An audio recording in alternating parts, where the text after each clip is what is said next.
Perry McMahon with UKFightsite.com. Here with Toni Colasanto of MTK MMA. Toni, congratulations on the event at the Indigo. So much to talk about from the card. Just quickly, what was your highlight of the night?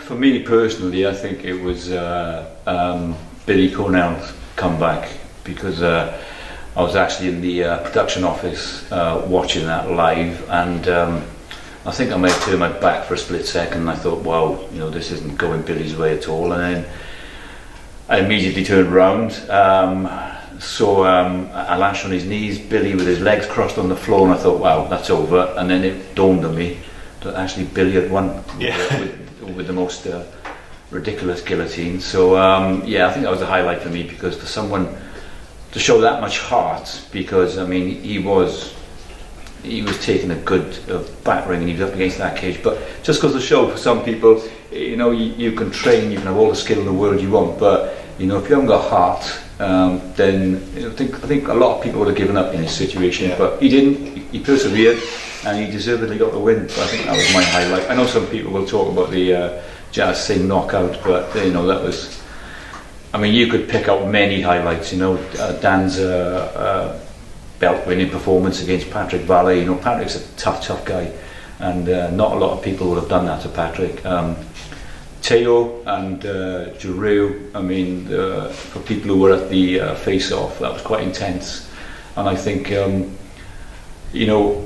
they both just sort of went swinging, and I just think Teo looked a little bit more relaxed, and but you still couldn't call it. I think all four guys, you just looked at them, you thought, you just can't really call these fights. I know a lot of people would have, before the night began, would have called Giroux Shepherd, Tommy King. We did speak, yeah, and we spoke about that. But I think where we excelled ourselves they were evenly matched fights. Yeah. So I think you may have had favourites or people that you may have tagged, but as the night proved, it went the other way. And looking forward to an absolutely belting bout next year, which I'm sure we'll talk about later. Yeah. But I mean, those are my highlights. I think the whole night was good. Crowd enjoyed.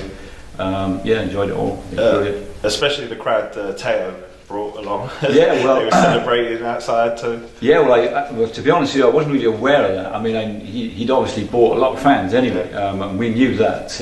But it wasn't until the early hours of Sunday morning when I sort of went on social media and I saw the crowd outside the Indigo, which I thought was immense. They were all well behaved, well managed. Yeah. Oh yeah. Jumping around, partying. That's what you want. These guys have paid, hard-earned money. I've always been a fighters kind of guy, and I think if you look after fighters and treat them with the respect they deserve, they'll keep coming back and they remember. And I think then in turn they bring the right set of fans with them, and people who pay good money. And they were overjoyed, and I think they thoroughly deserved it. To be honest, it was a good night. I've met Teo, interviewed him twice now. Like you said, really relaxed guy. But I managed to catch up with Jazz. Super relaxed, humble. Yeah.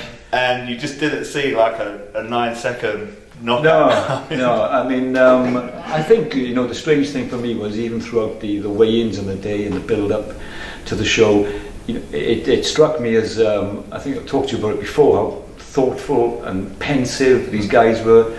They just all seemed to be in the zone, and I think, as Rob Nutley and Malcolm Martin called it, when Jazz and the Tommy fight started, they immediately said, these two guys are gunslingers, expect next minute, boom, it was over, and I mean, thankfully Tommy was fine. He recovered fairly quickly afterwards.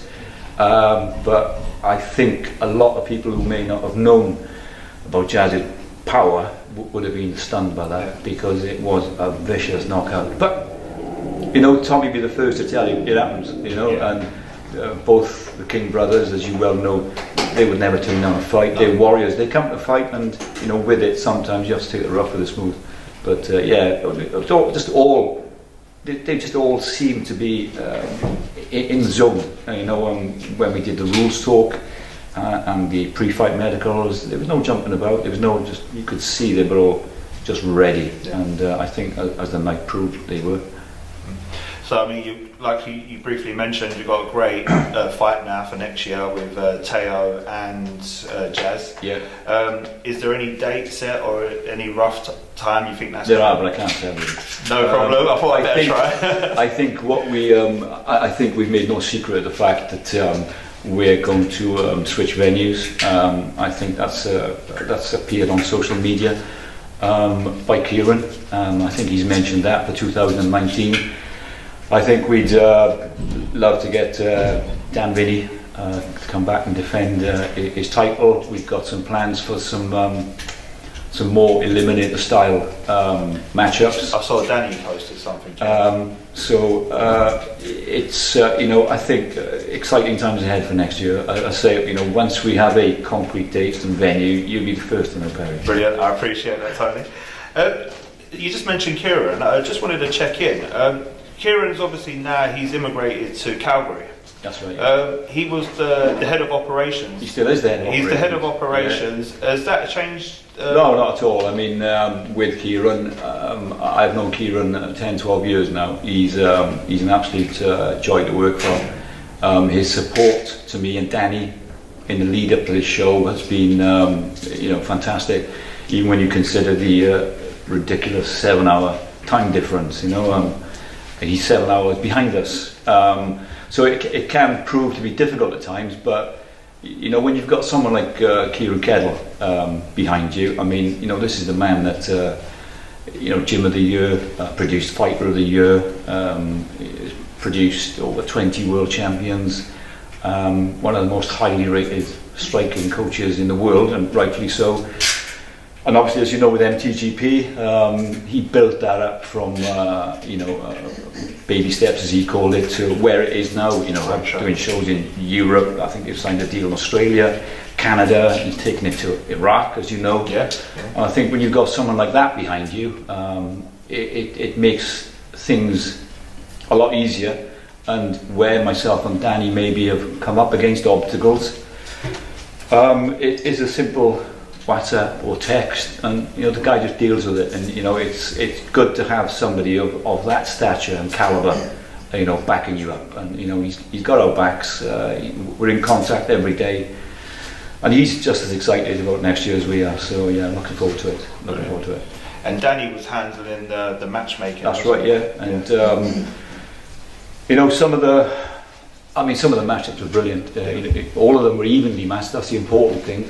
I mean, as I say, I'm not criticising other shows. Other shows do what they do. We're MTK MMA. We do things our way. I think if only you knew the amount of pull-ups that we had. Oh, well, I saw most of them. Up to this show, I think as someone pointed out, there were 15 fights, and I obviously created 15 matchup posters. Yeah. But the matchup photo that I had on my laptop shows 37 fights. So it gives you some idea. And even up until the last minute, even the day of the weigh-ins, we had some issues with pullouts.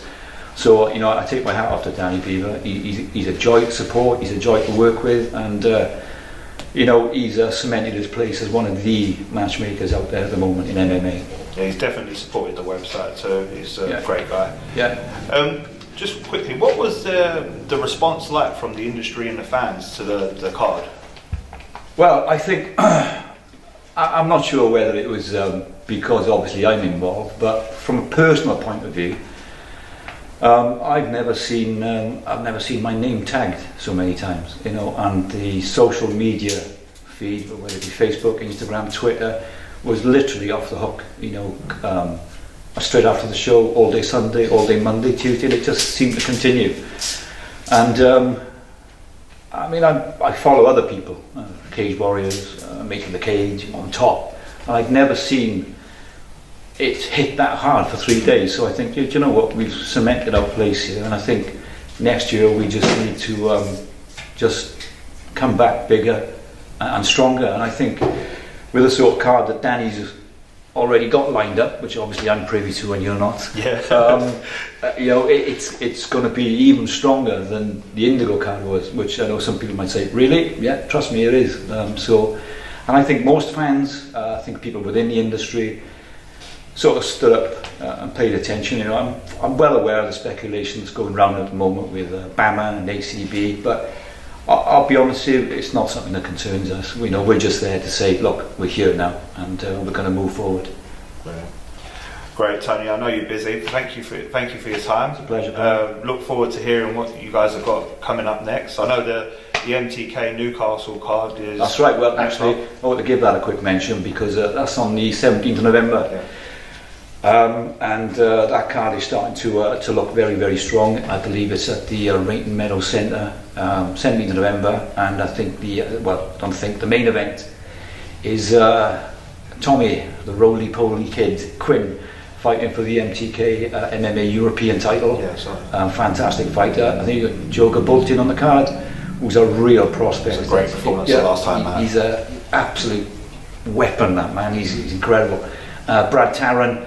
And there's a whole host of other names in that card. Strong card. If anyone up in Newcastle or up north wants to go and see that show, I believe tickets are available through MTK Newcastle Gym or the fighters. It's well worth a watch. Brilliant.